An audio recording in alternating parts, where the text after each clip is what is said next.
All right, music fans, get ready, because today we are diving deep into some really unforgettable voices in American music. We're talking soul, funk, pop, really a little bit of everything. I'm so excited. It really makes you think, how these artists were able to be so unique and yet so timeless at the same time. It's true. It's like their voices capture something, just really essential about the human experience, no matter what genre or era they're from. Yeah, and speaking of eras, we've got some rich source material for this one. Oh, yeah. It all starts with Welcome to MÚSICA, CULTURA Y ARTE with Los Hermanos Benoit.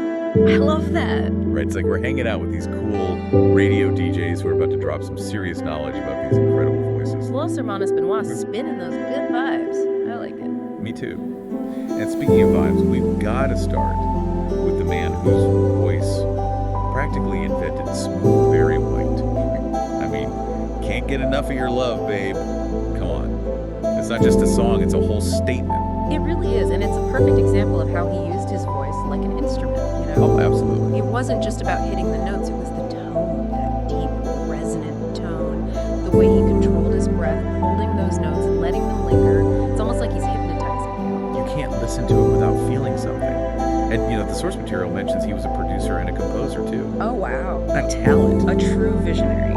He understood that the space between the notes, the silence even, was just as important as the notes themselves. That's what gives his music that incredible depth, that warmth. It's really interesting to think about how his music became so synonymous with romance. It's true. It's like he tapped into something that everybody wants, that universal longing for connection. Hey, they don't call it make-out music for nothing. But let's switch gears a bit. From the, sensuality of Barry White to a different kind of romantic, Andy Williams. That effortless quality to his voice, especially on Moon River. Oh, absolutely. And that song, Moon River, it became a cultural touchstone, didn't it? Totally. A perfect example of how a voice can capture a moment in time, It's the early 60s, everyone's feeling optimistic about the future, and Andy Williams becomes the sound of that moment. Yeah, it's like a soundtrack to a whole era. And speaking of soundtracks, up next is someone whose music, I don't even know how you categorize it, Stevie Wonder. Soulful ballads, funky grooves, socially conscious anthems. The man could do it all. And playing multiple instruments on top of it. Talk about a musical chameleon. Stevie Wonder is pure genius. Right. Not just a singer, a songwriter, a multi-instrumentalist, a true innovator. And the way he blends these complex musical ideas with catchy melodies, it's unbelievable. Just listen to Superstition, that driving beat, the harmonies, and it's impossible not to move to. I know, right? And it's got that message too. Superstition, it's a total bop, but it makes you think, which I love about him. Playful and profound at the same time. Exactly. Sir Duke is another one. I think A tribute to Duke Ellington, but man, is it ever fun. that's what I'm saying. And it shows how deeply he understood music history. Wow. He wasn't just creating in a vacuum. He was drawing from jazz, funk, soul, weaving it all together into something completely new and original. Okay, get ready for some chills, because next up is a voice that can melt a heart of stone. She owned 80s R&B with that rich, contralto voice. What's fascinating about it? She achieved that mainstream success without compromising her artistic vision. Oh, for sure.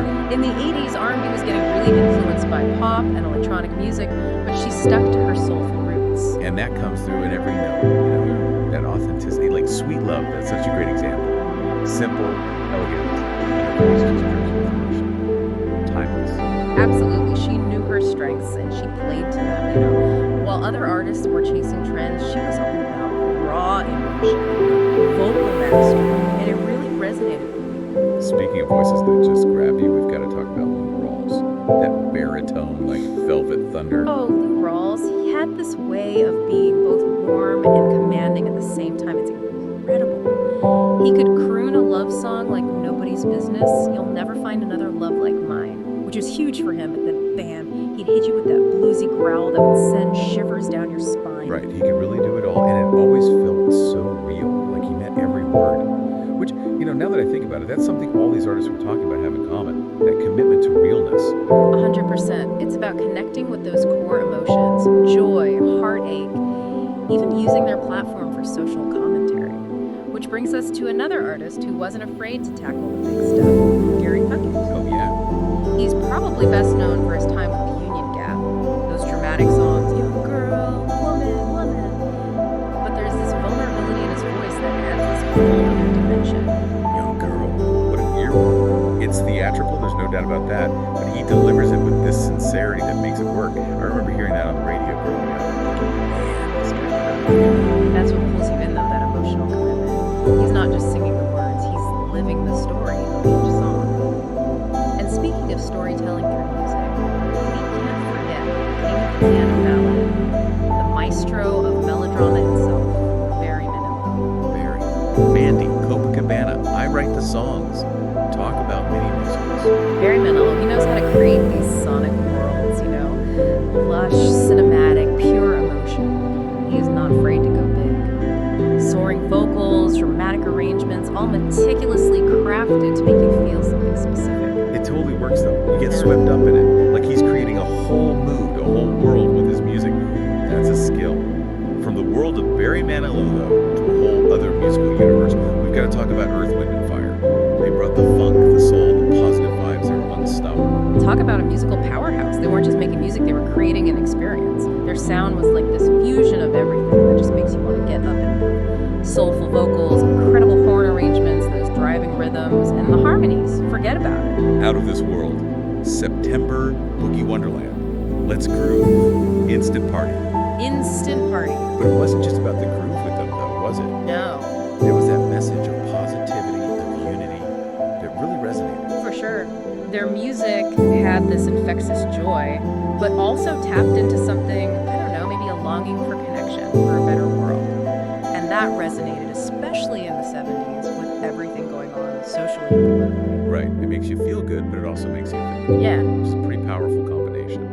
Now, from the high energy of Earth, Wind, and Fire, let's transition to something a little more laid back. When I think smooth jazz, with a side of sophistication, I think Michael Franks. Michael Franks, now he's an artist.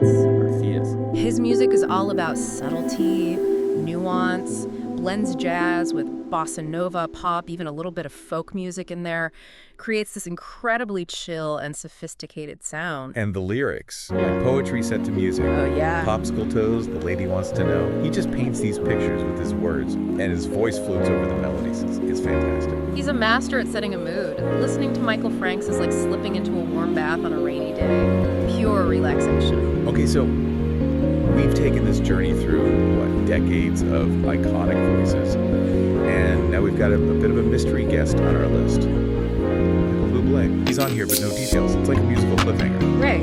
What do you make of that? Like the source material's giving us a challenge. Find the connection we're saying. Yeah, and maybe it's not about a specific sound, but the role that Michael Bublé plays. He's not from the same era as these other icons, right? That's true. He's a modern artist who's built a career on reinterpreting classics. He's got that old school crooner vibe, Yeah. but then brings his own style to it. Like he's bridging the gap between generations. Exactly. Introducing a whole new audience to these timeless melodies. Which kind of makes you wonder, doesn't it? What is it about this voice that allows them to just transcend time and trends? Emotional honesty, technical skill, the ability to tell a story with your voice? Or is it something, I don't know, maybe you can't put your finger on it, some kind of magic that some artists just have? There you go, there you go. You can analyze the technique, the cultural context, all of that. But then there's that X factor, the thing that separates a good singer from a truly unforgettable voice. I think that's what makes this whole deep dive so interesting, don't you think? Thank you. It's not just about listening to great music. It's true. It's about trying to unpack what makes these voices so captivating, so powerful, that they last all this time. Well said. From Barry White's soulful baritone to Anita Baker's incredible contralto, Stevie Wonder's pure musicality, Lou Rawls just selling every word of the line. This deep dive is incredible. You see? It really has, and it reminds you of the power music has to transport you, to even heal you a little bit, to bring people together. It's really quite a gift. Beautifully said. So next time you hear a song that gives you chills, that makes you want to get up and dance, maybe even makes you tear up a little, take a second to really appreciate the voice behind it, Yes. because you just might be hearing that magic we were talking about today. And hey, maybe you'll even be inspired to discover some new favorites along the way. It's true. He's not from the same era as these other icons, is he? Nope. He's a modern artist, Right. but he's built this whole career on reinterpreting these classics. And he does it so well. He's got that old school crooner thing going on, but puts his own spin on it. It's like he's bridging generations. You know what I mean? Totally. He's introducing a whole new audience to these timeless melodies. And that says something about the lasting power of the voices we've been talking about. They can actually today, even if people weren't around to hear them. What is it about these voices? What makes them go beyond time, beyond trends? It's the I don't know. Is it the emotion, the technique, their storytelling ability? Or maybe it's something else, something you can't even describe, just a spark. Certain artists. Something like that. You can pick apart their technique, you can talk about the times they were making music in, but then, It's that X factor. yeah, that's what separates just a good singer from an icon. 100%. And that's what's so cool about this, right? It's not just about listening to great music. It's true. We're trying to understand what makes these voices so captivating, so powerful, that they can last for decades. Well said. From Barry White's oh-so-smooth baritone to Anita Baker's incredible contralto to the musical genius of Stevie Wonder, Lou Rawls put his full heart into it. What an amazing lineup. And it reminds me of how powerful music is. The way it can transport you, the way it can heal you, bring people together. It's a real gift. Beautiful. So listeners, next time a song gives you chills, maybe makes you want to get up and dance, maybe makes you tear up a little, take a second, really listen to that voice. Yeah. Because you might just be experiencing that magic we were talking about. And you never know, maybe you'll even find some new favorites along the way.